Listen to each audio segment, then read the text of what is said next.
Structure of C programming గురించి తెలుసుకుందాం. Okay. Structure అంటే ఏంటంటే మనం కోడ్ అనేది ఒక స్ట్రక్చర్లో రాయాలి. ఓకే. ఎందుకని మనం కోడ్ని స్ట్రక్చర్లో రాయాలి? మనం ఈజీగా మాడిఫై చేయడానికి, రీడ్ చేయడానికి అండ్ అండర్స్టాండింగ్ చేసుకోవడానికి ఈజీగా ఉండడం కోసం మనం ఒక స్ట్రక్చర్ని ఫాలో అవుతాం. అంతే సి కూడా ఒక స్ట్రక్చర్ని ఫాలో అవుతుంది. It consist of 6 sections. Okay. ఆ 6 సెక్షన్స్ ఏంటో చూద్దాం. ఓకే. Documentation section. అసలు డాక్యుమెంటేషన్ సెక్షన్ ఎందుకు యూజ్ చేస్తామంటే మనం డాక్యుమెంటేషన్ సెక్షన్ని కామెంట్స్ రాయడానికి యూజ్ చేస్తాం. అసలు కామెంట్స్ అంటే ఏంటంటే ఇప్పుడు నేను రాసిన ప్రోగ్రామ్ ఎదుటి వాళ్ళకి అర్థం కావడం కోసం పైన కామెంట్స్లో హలో వరల్డ్ ప్రోగ్రామ్ లేకపోతే సమ్ ఆఫ్ 2 నెంబర్స్ అలా మనం రాసుకోవడానికి కామెంట్స్ ఉపయోగిస్తాం. Comments is non executable code. అంటే కామెంట్స్ అనేది ఎగ్జిక్యూట్ ఓన్లీ హ్యూమన్కి అండర్స్టాండ్ అవ్వడం కోసం మనం కామెంట్స్ని యూజ్ చేస్తాం. ఇక్కడ comments 2 types: single line comment and multi line comments. Single line comments మనం 2 ఫార్వర్డ్ స్లాష్ ఇచ్చి మనం సింగిల్ లైన్లో మనకి యూజర్కి అర్థమయ్యే ఏం ప్రోగ్రామో అది రాసుకుంటాం. మల్టిపుల్ లైన్స్ కామెంట్స్ ఎందుకంటే ఎవరు రాశారు, ఎప్పుడు డెవలప్ చేశారు ఆ ప్రోగ్రామ్ని, ఆథర్ ఎవరు, అవన్నీ రాసుకోవడానికి మల్టిపుల్ లైన్స్ కామెంట్స్. దీనికి ఫార్వర్డ్ స్లాష్ స్టార్ ఇచ్చి మనం ఎన్ని లైన్స్ కావాలి దాన్ని లైన్స్ రాసుకుని లాస్ట్లో స్టార్ యాస్ట్రిక్స్ ఫార్వర్డ్ స్లాష్ ఇస్తే సరిపోద్ది. ఓకే. ఇప్పుడు మనం ఇంకేముంది, లింకింగ్ సెక్షన్. అసలు ఈ లింకింగ్ సెక్షన్ ఎందుకనంటే చూడండి, లింకింగ్ సెక్షన్ ఓకే ఇది ఎగ్జాంపుల్ ప్రోగ్రామ్. ఇది మీకు తెలీదు, ప్రజెంట్ ఎక్స్ప్లెయిన్ చేస్తుంది చూడండి. ప్రింట్ఎఫ్. ఓకే. ఈ ప్రింట్ఎఫ్ మనకి అవుట్పుట్ కనపడడానికి ప్రింట్ఎఫ్లో మనం రాస్తాం డబుల్ కొట్స్. అంటే ఈ హలో వరల్డ్ అనేది మనకి కన్సోల్లో ప్రింట్ అవుతుంది. ఈ ప్రింట్ఎఫ్ ఫంక్షన్ ద్వారా మనం ప్రింట్ చేస్తాం. ఓకే. ఈ ప్రింట్ఎఫ్ ఫంక్షన్ ఎక్కడ ఉంది? #include stdio.h అనే హెడర్ ఫైల్లో ఉంది. ఈ హెడర్ ఫైల్ మనం లింకింగ్ సెక్షన్ లింక్ చేయడం కోసం ఈ ప్రింట్ఎఫ్ కోసం మనం ఈ హెడర్ ఫైల్ని ఇంపోర్ట్ చేసుకుంటాం. అంటే ఇక్కడ #include stdio.h #include conio.h అనేది మనం లింకింగ్ సెక్షన్లో రాసుకుంటాం. ఓకే. ప్రీపాస్డ్ #include stdio.h అనేది ప్రీపాస్డ్ డైరెక్టివ్స్.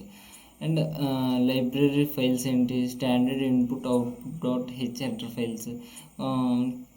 ఓకే. అలా మనం రాసుకుంటాం హెడర్ ఫైల్స్. ఓకే. #include stdio.hలో ప్రింట్ఎఫ్, స్కాన్ఎఫ్ అనే ఫంక్షన్స్ ఉంటాయి. మనం ప్రింట్ఎఫ్ వాడినప్పుడు మనం గ్యారంటీగా స్టాండర్డ్ ఇన్పుట్ అవుట్పుట్.h అనే హెడర్ ఫైల్ని మనం మన ప్రోగ్రాంలో రాయాలి. ఓకే. CLR HCR కానీ గెట్ch వాడినప్పుడు conio.h రాయాలి.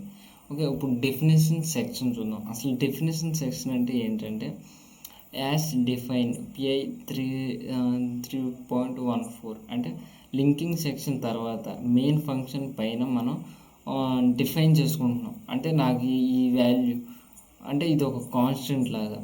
ఓకే. ఈ వాల్యూని నేను చేంజ్ చేయలేను. ఓకే. తర్వాత గ్లోబల్ డిక్లరేషన్ సెక్షన్ అంటే మనం ఫంక్షన్ బయట ఒక వేరియబుల్ని డిక్లేర్ చేస్తే అది గ్లోబల్ వేరియబుల్ అవుతుంది. దాన్నే గ్లోబల్ డిక్లరేషన్ సెక్షన్ అంటాం. ఓకే. ఫంక్షన్ లోపల డిక్లేర్ చేస్తే అది లోకల్ వేరియబుల్ అవుతుంది. ఓకే. మెయిన్ ఫంక్షన్ ఇది చాలా ఇంపార్టెంట్. మెయిన్ ఫంక్షన్ అంటే ఏంటంటే it is the entry point for execution in C language program is main. అంటే మెయిన్ ఫంక్షన్ నుంచి మనకి ప్రోగ్రామ్ రన్ అయ్యిద్ది. ఓకే. మెయిన్ ఫంక్షన్లో మనకు మెయిన్గా declaration part and executable part 2 ఉంటాయి. ఓకే. ఇది ఇక్కడ చూడండి మనం మెయిన్లో మళ్ళీ int x = 0 అనేది మళ్ళీ డిక్లేర్ చేసాం. ఇదేంటి డిక్లరేషన్ పార్ట్, ఇదంతా ఎగ్జిక్యూటబుల్ పార్ట్, ఇది main code. Okay. Sub programming section. అంటే సబ్ ప్రోగ్రామింగ్ సెక్షన్ అంటే యూజర్ డిఫైన్డ్ ఫంక్షన్స్ రాసుకోవడానికి సబ్ ప్రోగ్రామింగ్ ఫంక్షన్స్ ఉపయోగిస్తాం. అంటే ఇక్కడ చూడండి, వాయిడ్ ఏరియా అనేది ఒక యూజర్ ఒక ఫంక్షన్ రాసుకున్నాడు. ఈ ఫంక్షన్ మనం మెయిన్లో కాల్ చేస్తాం. ఓకేనా. సబ్ ప్రోగ్రామింగ్ సెక్షన్, దీనిలో మనం ఫంక్షన్స్ రాసుకోవచ్చు. ఆ ఫంక్షన్స్ మెయిన్ ఫంక్షన్లో మనం కాల్ చేసుకుంటే ఆ ఫంక్షన్ రన్ అయ్యిద్ది. ఓకే, ఇప్పుడు ఎగ్జాంపుల్ ప్రోగ్రామ్ చూద్దాం. ఓకే, ఈ ప్రోగ్రామ్ ఎక్స్ప్లెయిన్ చేస్తాను చూడండి. ఓకే, ఇప్పుడు ప్రింట్ఎఫ్ అనే ఫంక్షన్లో మనం డబుల్ కోట్స్లో ఏది రాస్తే అది కన్సోల్లో ప్రింట్ అయ్యింది. ఈ ప్రింట్ఎఫ్ అనే ఫంక్షన్ ఎక్కడ ఉంది? #include_stdio.h అనే హెడర్ ఫైల్లో ఉంది. ఓకేనా. ఓకే, ఇక్కడ CLR_SCR gets_h ఎందుకంటే CLR_SCR clear the screen. Okay, previous అవుట్పుట్స్ని క్లియర్ చేస్తుంది. gets_h ఎందుకంటే మనకు అవుట్పుట్ కనపడడం కోసం gets_h ఉపయోగిస్తుంది. ఇది ముందు వెళ్ళే ముందు మనం ఇంకా క్లారిటీగా తెలుసుకుందాం. ఇప్పుడు ఎగ్జాంపుల్ ప్రోగ్రామ్ ఒకటి రాసి చూద్దాం. Okay, #include stdio.h. ఓకే, తర్వాత ఇంట్ మెయిన్ ఫంక్షన్ రాసే. ఈ మెయిన్ ఫంక్షన్లో ఇక్కడ నుంచి మనకి ఎగ్జిక్యూషన్ స్టార్ట్ అయింది. Printf hello world. ఓకే, ఇక్కడ చూడండి, #include_stdio.h ఎందుకు రాశాను? నేను ప్రింట్ఎఫ్ అనే ఫంక్షన్ ఇక్కడ ఉపయోగించాను కాబట్టి అక్కడ #include_stdio.h అనేది రాశాను. Okay, return 0. ఈ రిటర్న్ ఎందుకు రాశానంటే ఇంట్, నేను ఇక్కడ మెయిన్ అనేది ఏ రిటర్న్ టైప్గా ఇంట్ అనే రిటర్న్ టైప్ని పెట్టాను కాబట్టి రిటర్న్ 0 అని పెట్టాను. ఒకవేళ మీరు వాయిడ్ అని ఇక్కడ పెడితే ఈ రిటర్న్ 0 అనేది రాయవచ్చలేదు. ఓకే, ఒకసారి ఇప్పుడు ఇది రన్ చేసి చూద్దాం. ఎర్రర్స్ ఏం లేదు. Ctrl F9 run. ఓకే, మనకు ఇప్పుడు అవుట్పుట్ కనపడలేదు. అవుట్పుట్ కనపడడం కోసం మనం gets_h ఉపయోగిస్తాం.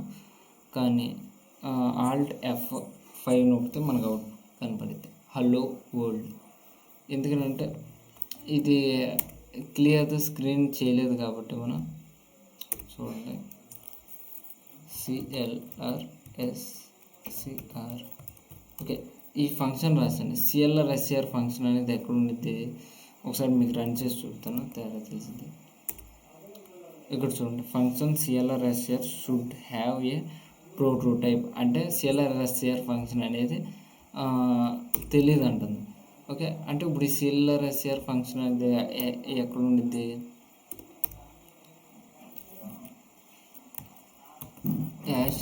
#include conio.h అనే ఈ హెడర్ ఫైల్లో CLR_SCR ఫంక్షన్ ఉండిద్ది. ఇప్పుడు మళ్ళీ రన్ చేస్తాను చూడండి. ఓకే, ఇప్పుడు Alt F5 నొక్కితే అవుట్పుట్ కనపడింది. అదిగో హలో వరల్డ్. మనం ఎన్నిసార్లు రన్ చేసినా నాకు ఒకసారి అవుట్పుట్ కనపడింది. ఓకే, Alt F5 అదిగో చూసారా, ఇందాక మనకు 2 సార్లు కనపడింది. ఒకవేళ నేను F5 నొక్కకుండానే నాకు అవుట్పుట్ కనపడాలంటే gets_h రాయాలి. ఓకే, gets_h కూడా ఎక్కడ ఉండిద్ది మనకి? ఈ #include conio.hలో మనకి ఈ gets_h అనే ఫంక్షన్ ఉండిద్ది. ఇప్పుడు కంపైల్ చేస్తున్నాను, రన్ చేస్తాను. అది ఇప్పుడు చూసారా, నేను Alt F5 నొక్కకుండానే మనకి హలో వరల్డ్ అనేది ప్రింట్ అయింది. Okay, thank you for watching. మన ఛానల్ స్టార్టింగ్లో ఉంది కాబట్టి సబ్స్క్రైబ్ చేయండి, కామెంట్ చేయండి.